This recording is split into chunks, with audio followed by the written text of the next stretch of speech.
quick question though, like how long? Because you said you'd get dropped in for what's called a project, but these projects could be, just based on what you were telling me in the car, I'm using broad examples here, Sure. but they could be everything from being dropped into a random city somewhere where you're in plain clothes and you just go murk a guy or something, or it could be in an actual combat zone where you're wearing fatigues and everything, and like now it's more what you're describing. How long before you experience like the combat zone project? So my first deployment was to Iraq, and the first time, this is actually kind of funny, the first time that I actually pulled the trigger shooting at somebody was at a hotel that we were staying at, and our hotel got attacked in the middle of the night by a bunch of douchebags that showed up outside, shot RPGs at the hotel. And nice. oh yeah, like woke up everybody, and I ran up on the roof with a bunch of other dudes, and they were across the street in an abandoned building, and you could see their muzzle flashes. And it was like whack-a-mole. Had you been asleep when they started Oh, attacking? dude, I was dead asleep. Okay. Oh yeah, that's a shitty way to wake up, man. I'll bet. Like, you go in an instant adrenaline dump.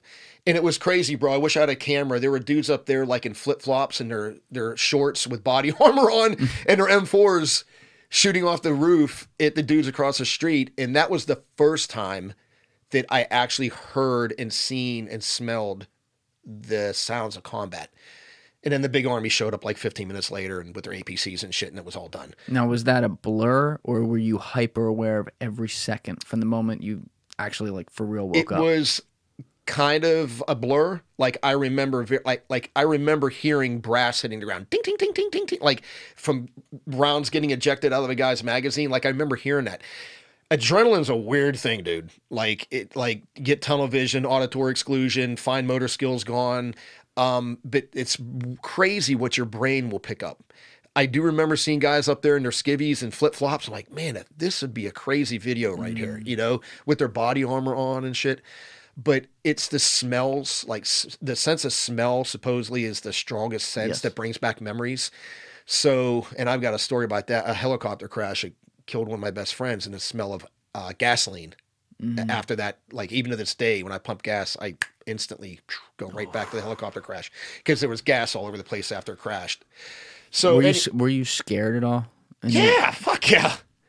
Yeah, dude, I ain't gonna lie to you. I think anybody who says, I was never scared. Well, dude, now you're one of those people. Okay. And I'm going to say it right now, on your podcast. Fear is a good thing. Okay. Fear is a gift. It's a good thing. People they're like, I was never afraid, or dude, that's not normal. Okay. We're human beings. Nobody wants to get shot. Nobody wants to get hurt. Nobody wants to get killed. Okay. It's how do you manage that fear? Yes. That's the difference. Yeah, I was scared, but it's how you manage it. And I'll tell you what really, really helps is being around other guys that are as calm. They're ordering a pizza. Yeah. And when they're calm, it kind of calms you down, and I worked with those kind of guys, and it was so humbling. Like it really was. It was so humbling. I can't even really put it into words to see guys operate under that kind of environment and stress. And I'll give you an example. So again, a lot of the guys they recruited were from Delta and from SEAL Team 6, very experienced guys, tier 1 operators, right? Super, super trained.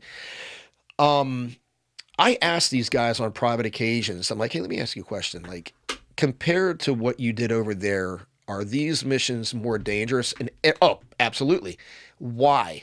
I asked them. They said, well, when you're over CAG, you got an AC-130 flying above you, you got fast movers, you've got, DAPs, you've got a QRF, blah, blah, blah. You got bad guys on this side of the wall, you call a 105 down from an AC-130, gone.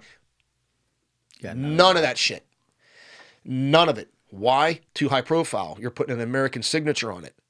Helicopter gets shot down, not good. Right? What about the missions where you're actually wearing fatigues though and stuff too? Aren't you saying like I am Team America when you do that? Or? So these projects that I was telling you about. Yes. I love that word, projects. Yeah. Well, that's what they were. Yeah. I mean, that's what they called them. It's a great word for it.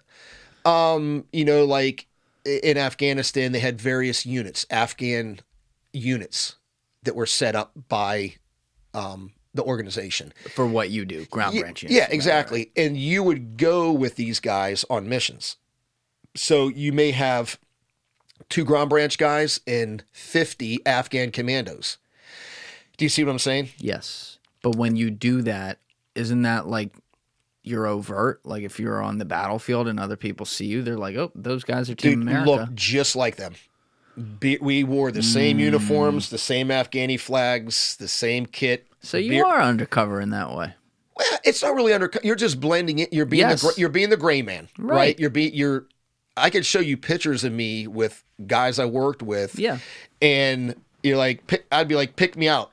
And I'm just trying to picture it. You know what I mean? Yeah, no. Like I didn't get, and everyone listening right now, we didn't, even people listening who are in the military, right, who fought over there and stuff, they weren't in this, like they may know what it is, but like, I don't know. So I'm like trying to picture, like, how would I not know looking over at Joe that he's obviously here on behalf of America? Right. So that makes sense. So yeah, you're like the token white guy, right? You know what I'm saying? Yes. So, but dude, remember, you know, you're growing your beard out, right? You could pass. Yeah, dude, I'll tell you what, when I was in Iraq, people thought I was Kurdish. I had Iraqis thinking I was from Kurdistan. Like I had that look. I don't know what that look is, but like no one ever, when we went up to Erbil, which is up near the border, and that's basically Kurdistan, I never got a second look on the street one time. It was really weird, which is great because that's where you want to be. Some guys can't pull that off, right? So, but yeah, man. Yeah, you look like, I'm just pulling up a picture of you right here. I'll put that in the corner of the screen. I mean, shit, dude. But I even had a longer beard than that when I was over there. You know what I'm saying? Yeah. And dude, there were times I went out dressed just like a native in their clothes. You know, I've got a picture on my wall on a horse in Afghanistan dressed up like the Taliban with a black turban on and the whole freaking 9 yards. Like, yeah. So, but yeah, that's the whole thing with that unit is like you don't.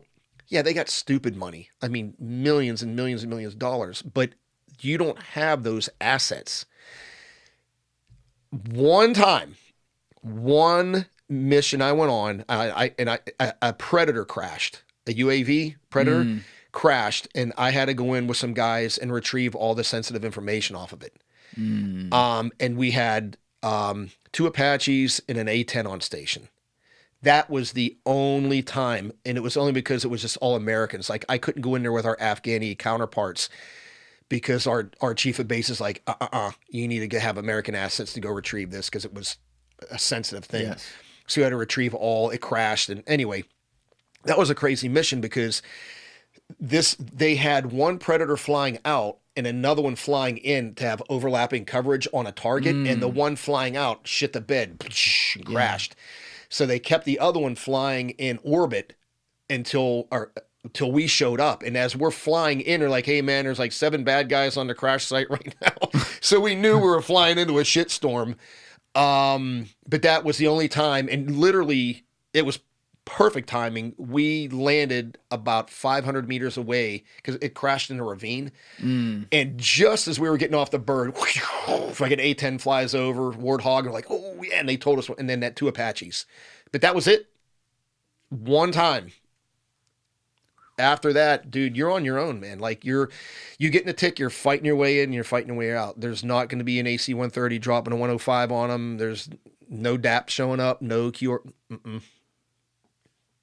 Kind of changes the environmentals of combat a little bit, knowing that those are the rules that that you're going to be playing by. And I talked to a lot of guys, that weren't in Ground Branch. Like, he was like, fuck that, man. We don't leave people behind.